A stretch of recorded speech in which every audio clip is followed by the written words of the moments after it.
Hello, everybody. Welcome to Tales from the Post. As always, I'm your host, Shaggy, and we have Jeff Fuchs in the studio today. What was your rank when you were in the Navy? I was an engineman third class. Engineman third class. Why does the Navy got to make shit difficult? Jeff Fuchs. Petty officer third class. Okay, that's better. Petty officer for third class. Um, we're going to share his story today. We've been imbibing a little bit before the camera was rolling, so never mind us. This is going to be a fun one. Did you have any family that served? Yes.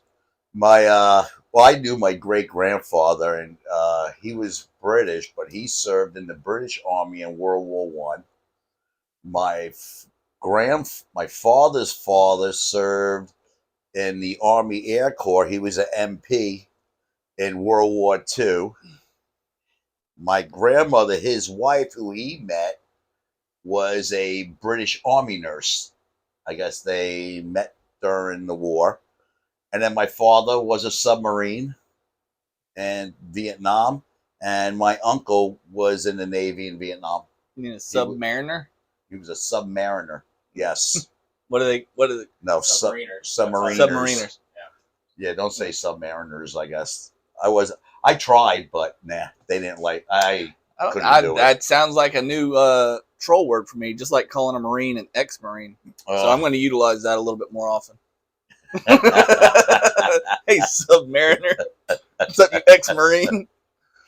So anyway, was that your reason for wanting to enlist? Or were you just yeah, we all served and everything. And ever since growing up, me and my father would watch all the old movies,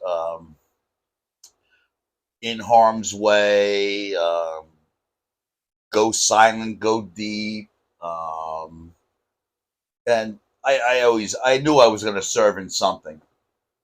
And all my mother said was, "Do not join the Marines." Her brother was a Marine in Vietnam, and I don't know, something happened, and I was forbidden to join the Marines.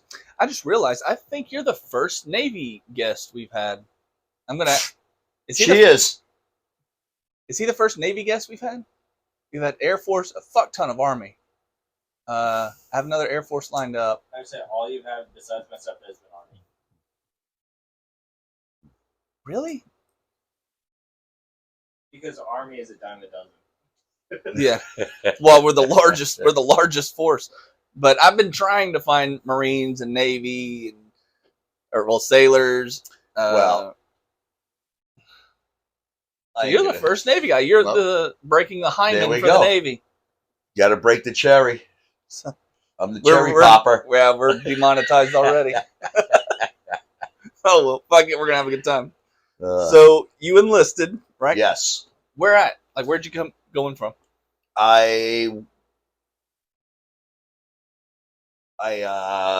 enlisted in Riverhead, New York, where I grew up. And I ended up going into Brooklyn. With that Jersey accent? Nope. What? What? Huh? Long Island. Jersey? No. That's New York. But we're away from the city. But I had to go into the Bronx, into the naval recruiting station over there. And that's where I did my oath. And then I ended up shipping out over to, flying up to Great Lakes, Illinois, for boot camp. Okay, whenever I think Great Lakes, I always think Michigan for some reason. Oh, Great Lakes, Illinois. That was horrible. In wintertime. So you got all January the cold 22nd. You got all the cold air coming off of the lakes. Oh, it just snowed and never stopped. All right, then. So where'd you say your basic was? What was the name of it? Lakes. Yeah, but the name of it. What was the name of the base? Great Lakes, RTC Great Lakes, Naval Training Command, Great Lakes, Illinois. Right. I didn't even know they had that. I thought it was all named after a famous admiral or something. It was just called Great Lakes. Naval Training Command, Great Lakes. Okay. And so what do y'all call y'all's AIT? Us, AIT is Advanced Individual Training. What's y'all's stuff Well, for your that was job? A school. That's where you learn. See, we have rank uh, and rate. Our rank I was an E4. When I got out, I was an E4. But my rate was an engineman, which was an EN. So I was an EN3, which was a petty officer third class. So I got to do And, research. yeah. Okay. Navy. It's all. And what's funny is the Marines don't use our type of. No, their rank system's close to ours. Yeah. They have master sergeant. Yep. They use sergeants. Yep. And then I think the and commission side's exactly the same as armies. I don't think they have, because they don't follow admiral. They follow under general. Mm-hmm. But anyway, how long was your training? What was it? For basic and your A school? Basic was 12 weeks, I think. Yeah, 12 weeks. And A school was like 8. So 20 weeks? No, 6 I weeks think shy it was. of half a I year. think it was 8. What was A school? Well, basic training seemed like it took forever, but I think it was only like 12 weeks. I want to say 12. Yeah, I want to say 12 weeks. For basic, and then Yeah. A school was, you're said 8 weeks. Because it was still cold when we graduated. When my mom and dad, they drove up from Long Island, which is New York, Jersey. But he almost turned around going over the mountains, going over I guess the Appalachians area, because it was snowing. But my father's a good driver, and he knows how to drive in the snow. And he actually made it there for graduation, him and my mom. What'd you do after training? Did they put you on leave, or did you go to your first duty station? I graduated like 5th or 6th in the class, and whoever finished first, you had your pick of duty stations, and everyone was picking everything close to home. Groton, Connecticut, and Norfolk, Virginia, and they had one, and it was on LST, which was actually a diesel ship, which is what I went to school for, and it was all the way in Sasebo, Japan. So I figured, if I'm going to go anywhere, might as well go where the action's going to be, and why go close to home? You're just going to want to go, you're going to spend your time wanting to go home all the time. So I just took off and went home for 30 days, got 30 days leave, and then flew straight over to Sasebo, Japan. Well, no, to the Gulf, because it was in the Gulf at the time. I caught the ship in Abu Dhabi. It was in port. So they flew you into Abu Dhabi and then it literally took 2 weeks to get there. Holy fuck! I flew from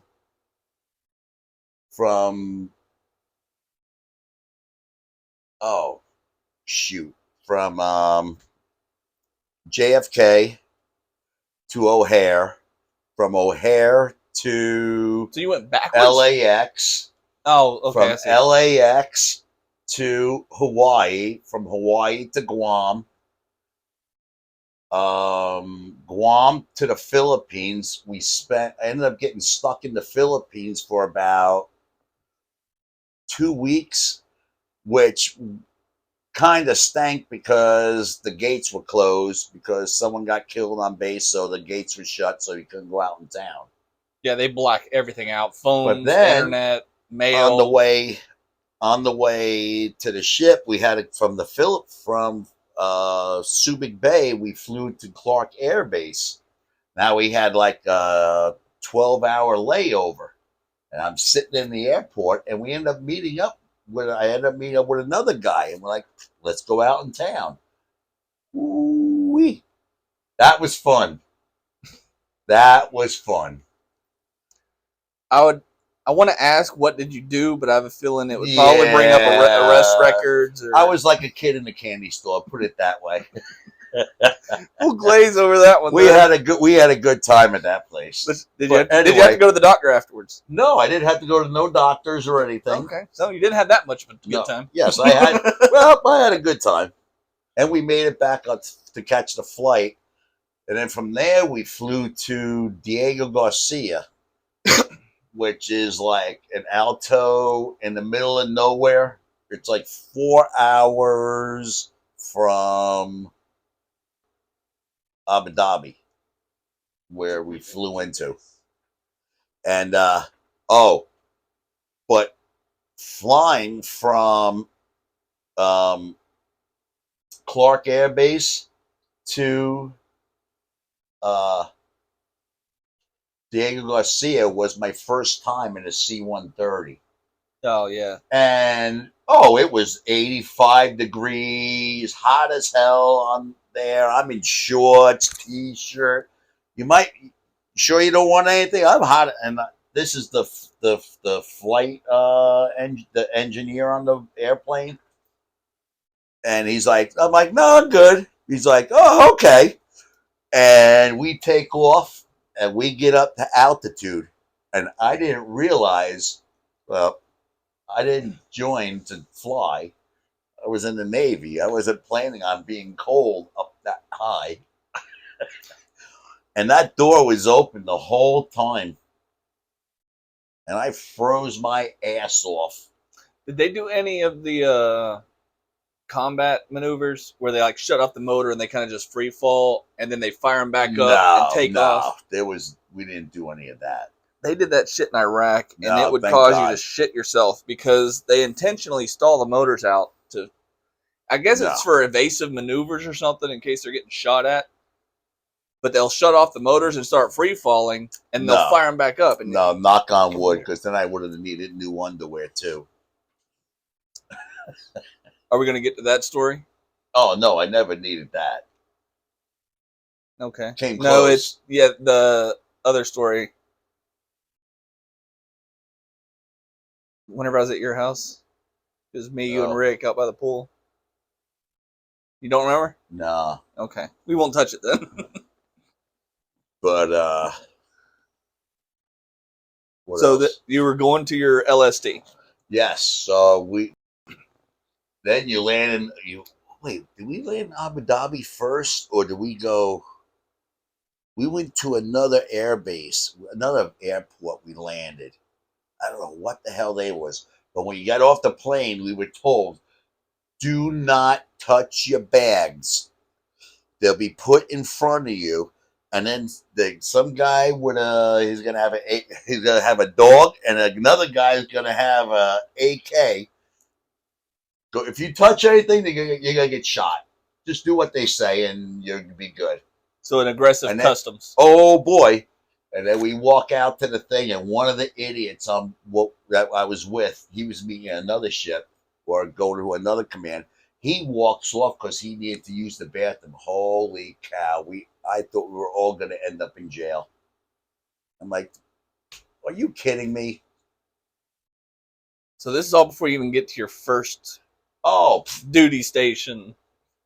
In boot camp. First night in boot camp. Everyone had to stand a watch and everything. It was like a 2-hour watch. You had to walk around. They told you had a log. You had to log it. All secure. If anyone came watch, in. Yeah. CQ. Well, I get off watch, and all of a sudden, I get woken up. Like, I'm just falling asleep. And I get woken up. They go, Fuchs, you were on watch? I go, yeah. He goes, someone's in the bathroom trying to. I'm like, what's the thing? What do you want me to do? We probably shouldn't say that. I didn't see him. Sure as shit, this guy tried. That's only 2 parts I'm going to have to silence in the video. First night in boot camp, some guys didn't want to be there. We had another guy halfway through boot camp. He decided, I don't want to be in the Navy no more. And we had this thing called forward IG, and everyone goes, you get an instruction, and we all go up forward, and we're all sitting there.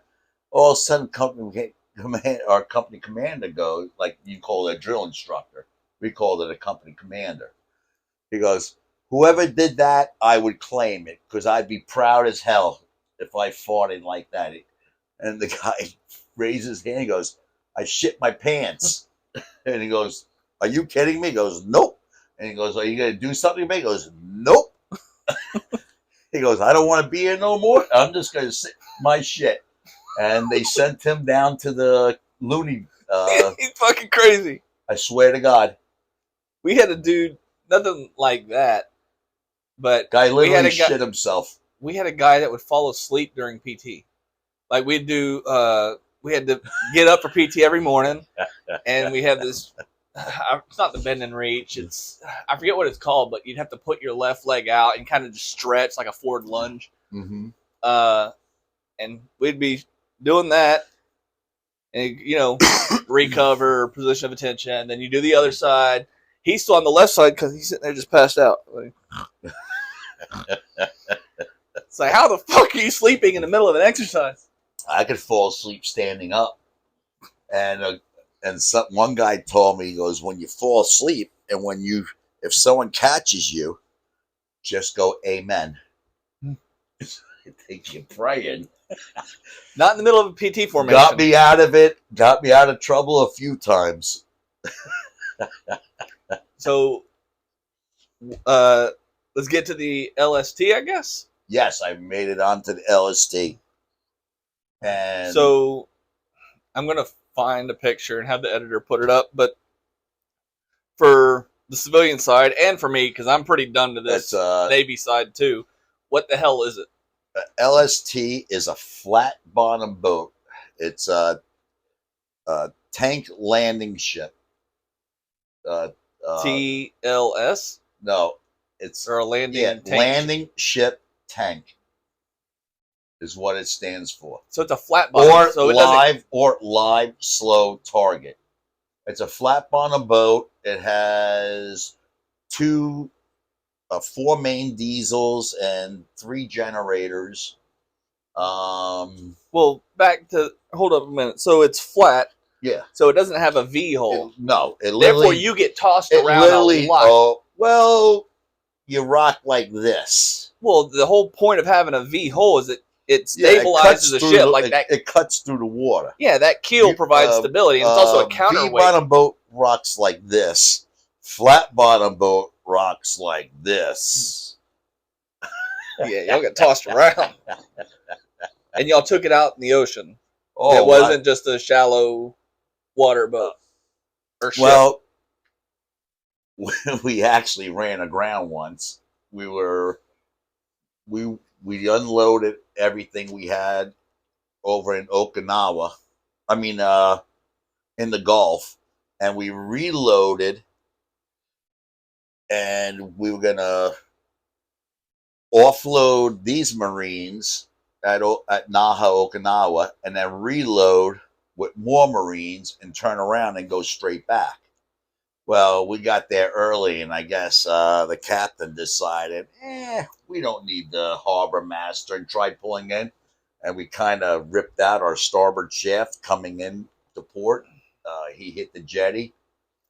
So he lost rank on that. Oh, well, we were probably a good 400 to 500 yards from the pier.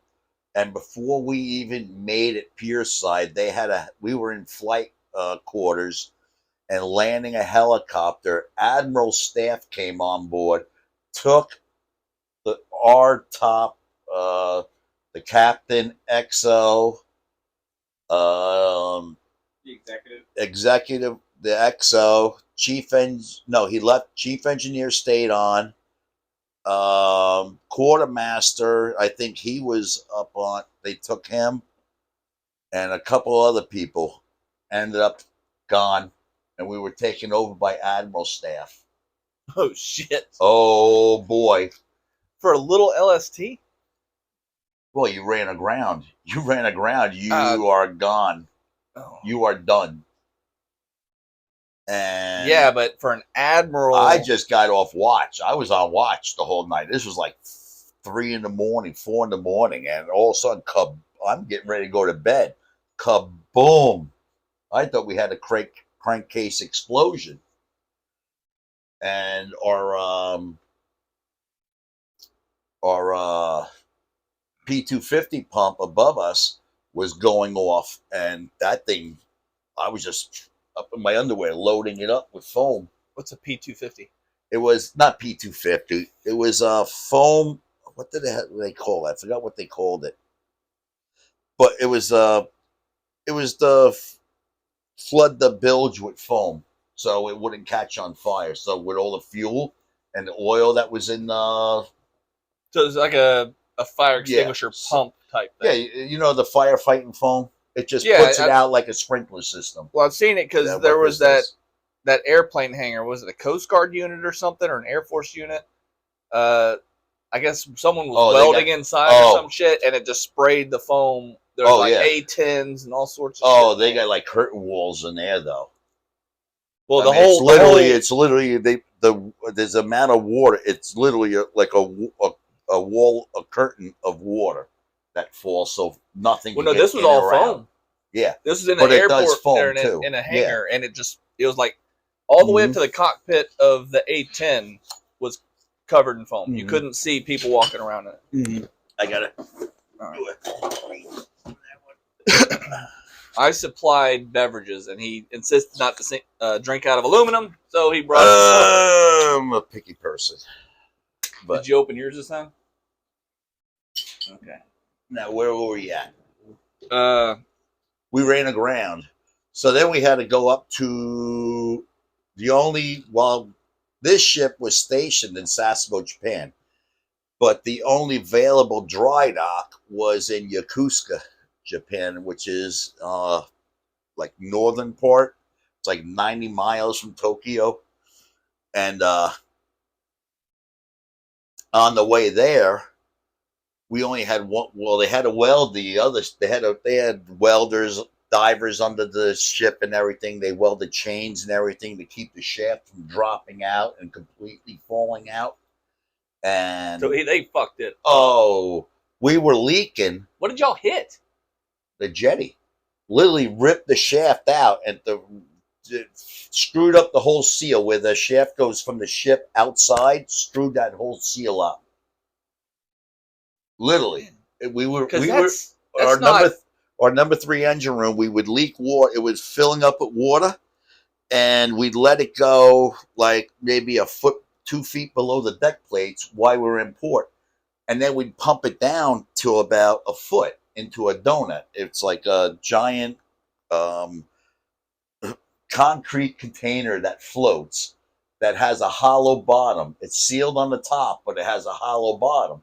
And you just you're pumping into it, and you put paste on it that reacts to water and not oil, and you can tell how much fuel is in it. And when it gets down to a certain point, then they got to bring you a new one. But because oil floats on water, we let it fill up, and then we pump it down to about 6 inches, because then we start getting oil, and then we fill it back up again, let it go back.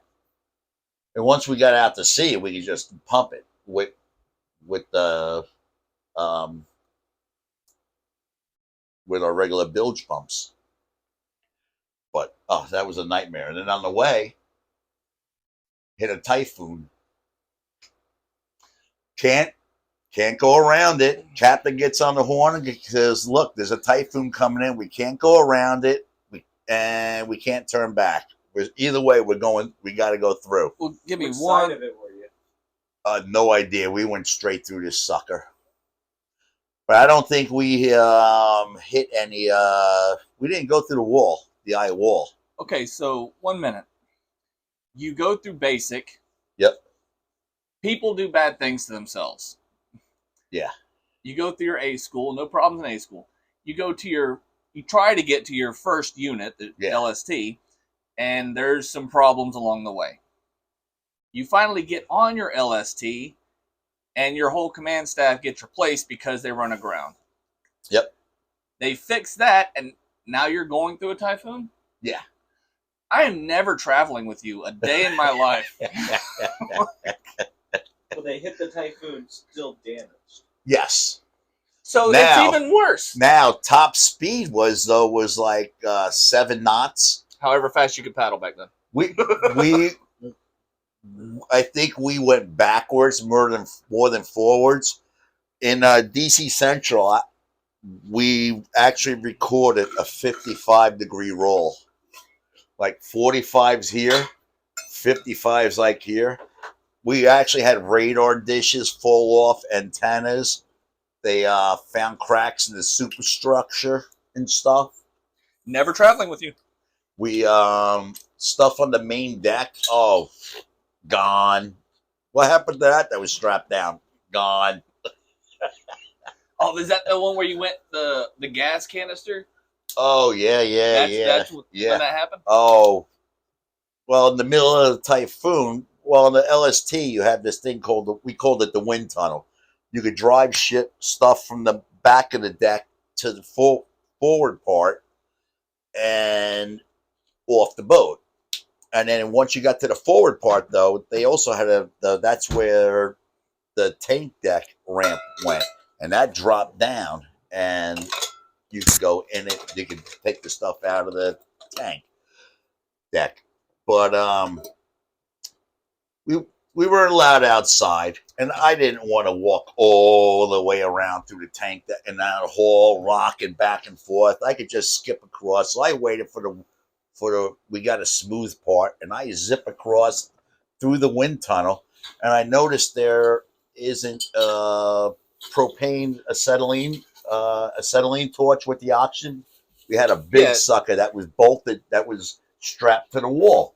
I'm like, that ain't there no more. I'm like, so I went back in, and I went over to damaged DC Central, which is right next to our oil lab. And I'm like, DC1, did you guys bring that acetylene torch? He goes, no. And I go, uh-oh. I go, well, it ain't there right now. So we went outside. He sent both of us outside. We're looking.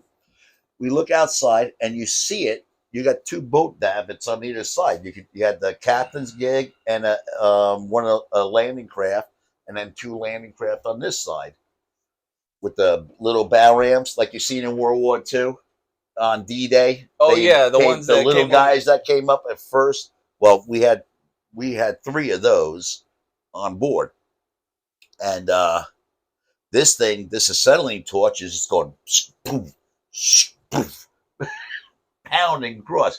So me and my buddy, we go out there. I get this thing pinned up against the wall, and I'm like, go get a strap out of the closet, the gear closet right there.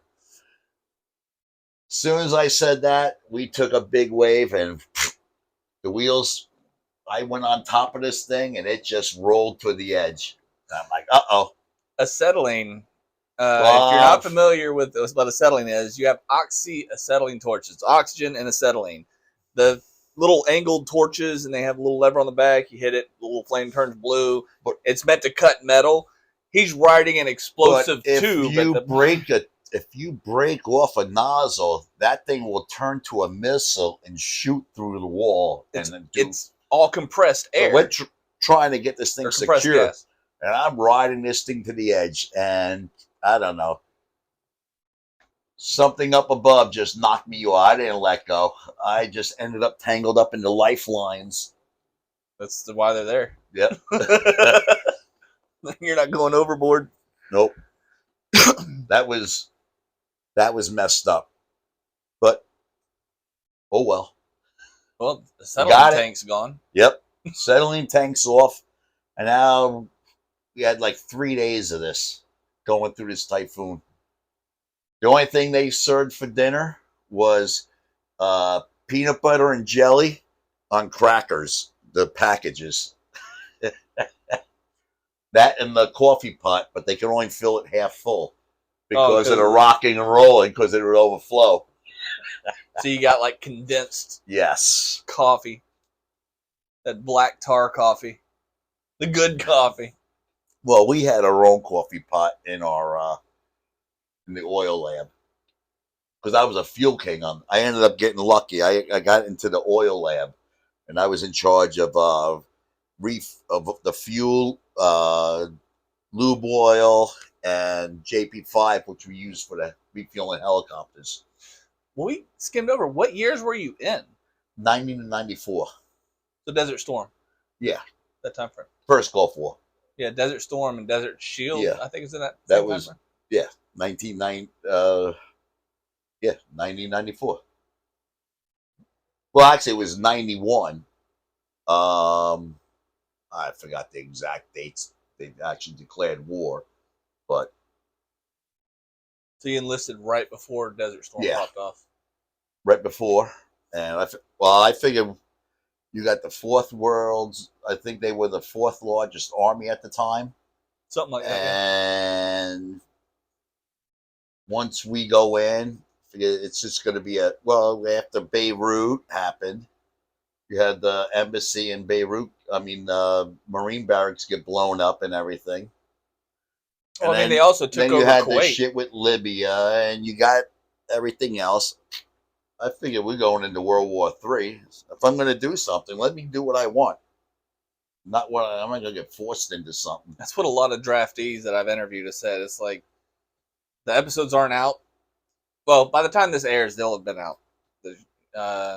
But they specifically, to avoid the draft, instead of leaving country or anything, they're like, fuck it, I'll enlist, get what I want, because I know I'm going to go anyway. Yep.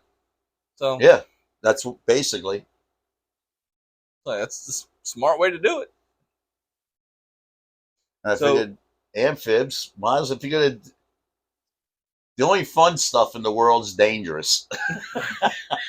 Or illegal. Or illegal. Oh, shit. So, did you ever leave the LST, or were you on your LST the whole time? I spent 3 years on that. Out of your 4 years? Well, we ran aground. And after we ran aground, we ended up in dry dock. We get all that fixed. How long did that take? That took 3 months. They had a hole from the engine room all the way up a week before sea trials. You could sit in the engine room and see skylight. These Japanese guys, they were like ants. You ever watch Starship Troopers? Yeah, that's a cult classic. The way the aliens come out of the woodwork everywhere. That's the way it was on the ship with the workers. We just had fire watches everywhere on the ship. I say, what does a fuel engineer do during a dry dock? Fire watch and maintenance, rust, all those refueling nozzles. Everyone chips paint. You learn how to paint in boot camp. They actually have a week, 3 days of just teaching you how to chip paint and how to paint properly so it looks right. Swear to God. All right, then. So, the LST, dry dock, and everything. What was the next ship you moved on to? Well, no. Then after that, we go for sea trials. And we weren't able to get everything. We had to get recertified now. You've been in dry dock and everything. Now you got to make sure everything works. Okay. We had a lot of people leave and come back. So now you got to make sure you can run the ship right. So we're going to sail over to the Philippines.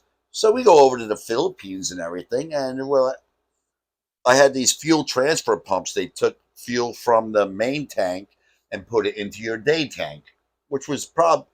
You had a 120,000 gallon tank, and it put it to a 5,000 gallon tank, and that would last half a day. And you never let it get more than half empty. And then you had 2 of those for each engine room. And then, but the transfer pumps weren't right, so we were going to the Philippines. They had a yard over there, and they said, "All right, yeah, take them off and send them over." So we're doing that. And we got to do more firefighting drills. And also, we're doing firefighting drills, and we all look up. I think it was north, and all you see is this plume up in the air. Mount Pinatubo is a volcano in the Philippines. That thing goes kaboom. You would be a horrible traveling partner. What the shit? You're like, oh, well, we're running dry dock. This on was a naval still in ship. 91. I think this was 91 still. We're going to go through a typhoon. And- oh, yeah, fucking volcanoes erupting. The end of the world is like within a few miles of you. So we get done with our drills and everything. They let Liberty Call go. And I had Liberty. I had duty that night, but I had Liberty the next day. So it's literally snowing ash. And they actually called Liberty Call on us the next morning. And we had a new guy come on board. I'm like, I had to check him in. I'm like, you got your bedding? You've been checked in with medical? I said, let's get out of here. You want to come with me or you want to stay on the ship? Yeah, I'll go with you. We left. No sooner as that, then they raised the Papa One flag, which is a recall. You're supposed to come back to the ship. He's like, what's that? I said, everyone's running to the gate before we got through, before they shut it and everything. And we're at the bar. All of a sudden, you started hearing it, wind and everything. And like hail, but it's rocks hitting the roof. A typhoon ends up coming in at the same time. And now you got the volcanoes erupting even more. Did I miss the rapture? Oh, it was cool as shit. Was this what happened? Yeah. Oh, it was. What the fuck, dude? The next morning, by time on the way back to the ship, I mean, all the sewers are flooded. You're walking through about ankle deep in shit and everything, guys, because all the sewers flow downhill. And when it rains heavy, everything just goes downhill into Subic Bay. And so Subic Bay is the shittier part of town. The next morning, it was sunny and clear as day, and they actually had T-shirts. I survived Mount Pinatubo volcanoon. So there's also an earthquake, I'm guessing. I spent the whole night on top of a whorehouse shoveling ash off of it. Me and 4 other guys. Hold on. Pump the fucking brakes. You said you were on top of a whorehouse. Yes. In the Philippines, during a volcano, earthquake, typhoon. Yes. Shoveling ash like snow. But it was like cement. I'm speechless. Then we get back to the ship. I'm still processing the fact that you're on a whorehouse in the middle of a volcano, earthquake, and typhoon. It's going to take a minute to process this shit. It was great. Because, for one, you don't work for them, but did you not have money to pay? It was going to collapse. So you did it to save the horse? Yeah. Snoop Dogg was wrong. You love them hoes. Oh, they loved us. Are you kidding me? The Philippines was. I got my VA disability. I'm actually thinking about. I'm thinking about moving there still. If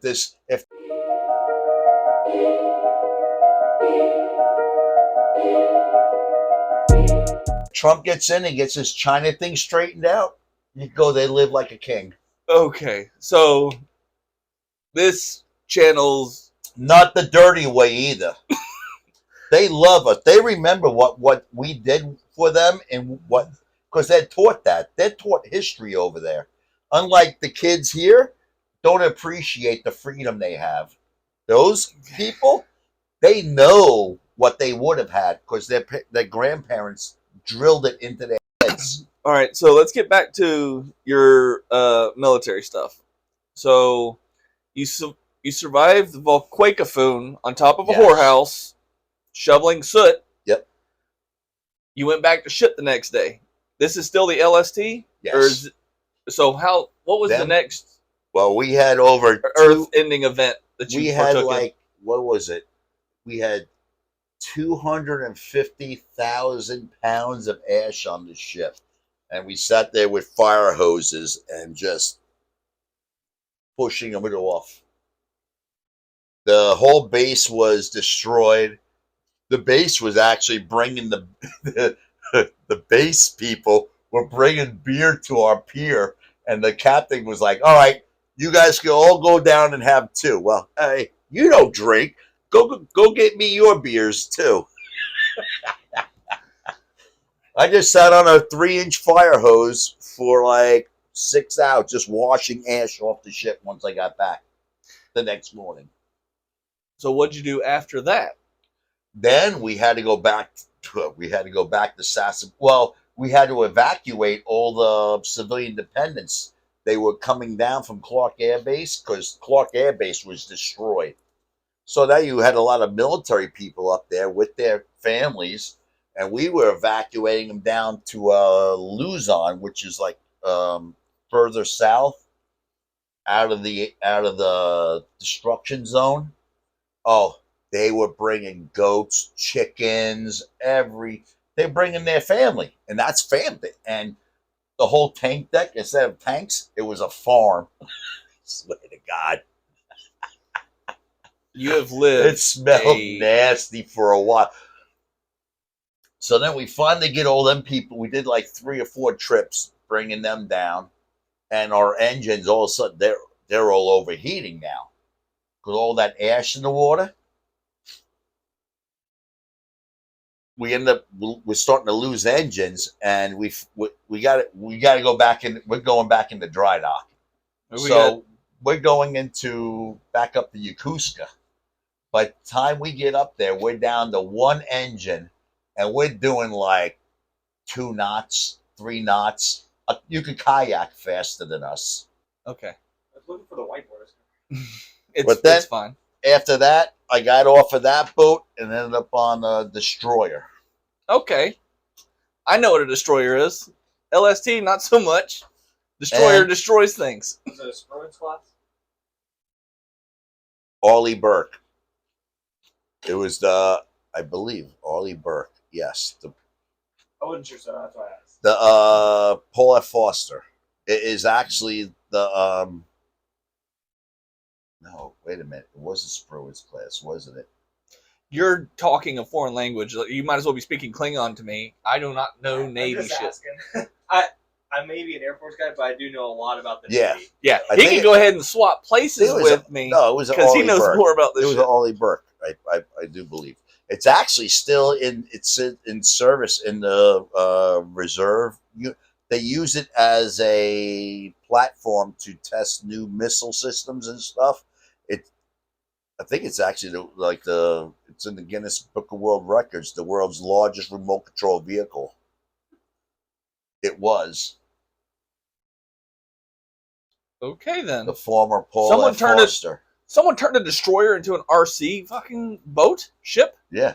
They used to turn battleships into RC ships. I know they turned them into targets, but I never knew they turned them into RC ships. But that boat was interesting because you're gonna get so much shit from the Navy people watching this. Like, he keeps calling it a boat and it's a ship. Oh, what do you say when you're on the beach? Where you going? Going back to the boat. You can't call it a boat. Navy guys. I'll call it a canoe. Call it a kayak. Don't get mad about the crap. Well, you had those stiflers. It's like, actually this. Since I was on a gator freighter, you know what Marine actually stands for, right? Muscles are required, intelligence not essential. No, my ass rides in Navy equipment. No, I know because we were basically. I was a taxi driver, and I wasn't even a taxi driver. I was the gas station attendant on the ship. They give us shit saying, ain't ready to be Marines yet. Yeah. It's like, you're missing. Oh, that's like, the department of the Marine Corps. Yeah, the men's department. Yeah. It's okay. We all shit on each other. My first episode was with an Air Force guy, And I think Air Force. we shit on Coast Guard. Jeez, I tell you what, that was the best food in Clark Air Base I ever had in my life. We ended up meeting up with this colonel out in. We're waiting to come through the gate, and you had to be in. They had a curfew. You had to be in by 8:00, and it's like 7:50. And there's like 30 guys, and we were drinking with this colonel guy. He was like, "Come with me." And we go follow him. He goes, "These are my aides. I'm Colonel so and so," and he got us. I swear to God, he got us in there, got our IDs on our way to the airport, and then we sat and slept the rest of the night in the airport waiting for the flight. That's branch. The biggest but the next day, branch. the food. He took us to breakfast the next day on base, and that was fantastic. I don't know why they get better shit. I know their budget's bigger than ours. We used to have we did steak and lobster nights on the LST I was on. So if you served on submarines, they serve good food. Yeah, but they only get so much, and then it starts running out. Depends on which boat. I've had powdered milk twice in the Navy. I had it a lot more in the Army. If you didn't order your eggs to order, if you got scrambled, then you got powdered eggs. Otherwise, if you wanted them sunny side up, then they cracked fresh eggs for you. We had bag-in-a-box eggs. Like, if you got scrambled eggs, it was all bag-in-a-box. So it's a box. They'd punch a hole in the side, and there's this little I wanted top. I wanted fresh eggs. They'd open it, pour it into this metal tin, and then they'd ladle the eggs. Yeah. It's all bag-in-a-box shit. Yeah. You chose the wrong branch. I chose the right branch for me. I embraced the suck. I enjoyed the big green weenie every now and then. I tried after 9/11. I tried getting back in, and they're like, I was 31. They're like, and I was an engineman. They're like, we kind of don't need you anymore in the Navy. Try going in the Army. They're like, you're not kind of in shape anymore, are you? I'm like, I get in shape. But they didn't want me. They said, nope, sorry. Thanks, but no thanks. Yeah, and we take everybody. No, they said thanks, no thanks. I know Air Force doesn't take any prior service. Like, they're very strict about it. But Air Force isn't even the prestigious thing to join now. It's the damn Space Force. Like, it used to be, Air Force was hard to get into. Coast Guard was harder because Coast Guard was so small. And ever since they created the Space Force, like, that was a piece of the Air Force that became its own thing. So it's an even more. It's still the Air Force, like the Marines. The Marines is the Navy. Space Force is the Air Force. It's under the Department of the Air Force. Same with the Marines. The Marines are still Navy. You're gonna.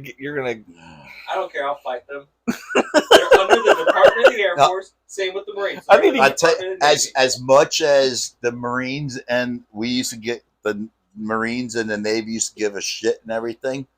I remember in the Philippines being out in town and getting into an argument with someone. I don't even know if they just argued with this other guy, and it was turned into a fight, and they were going to be jumped. And a couple Marines that were on, they seen my hat, and they go, "You're on the San Bernardino?" I go, "Yeah." And he's like, "So are we." And they jumped in and just beat the crap out of the guys. Marines, they earn that devil dog. Like, they are loyal as shit. They don't have to know you. If you're somewhere and they see that, hey, even if like you're a U.S., you're a soldier or a sailor, call a Marine. They want to fucking fight. Don't call 911 like Toby Keith's song. Call a Marine. Well, no, we used to get into fights with the Marines at Leonard Wood. Oh, we fight with them and everything, but they can fight with us, but no one else can. That's like, it's like sibling shit. It's like motherfucker. I'll That's tear like your throat out. Doc. That's like Doc. Oh, yeah. No one fucks with Doc. No. Doesn't That's matter the what last- branch you are. That's the last thing. Oh, we're at. All right, shit. We have to So- close this up. Damn, we were having a good time. You could make this a two-parter. You wanted to make this long. I got other people in the shoot, and that would push them off by 2 weeks. So we could do another episode later, kind of how like I'm going to do with your dad. Because Right. this was fucking fun. Like this is. Oh. But anyway, thank I didn't you. tell you. Yeah, I didn't tell you about the engine room rotting out on the being on watch in a spot that doesn't have fuel oil, and you're smelling fuel oil. That's another story. We're gonna get to that one on another day. If you don't mind coming back in. Oh, It's gonna be later down the road. I had a blast. I got some people lined up. But anyway, if this gets enough likes and comments or whatever, we'll do a two-parter. But anyway, like always, I've been your host, Shaggy. We've had Petty Officer. I'm Jeff Fuchs. Petty Officer. Fuchs. Fuchs.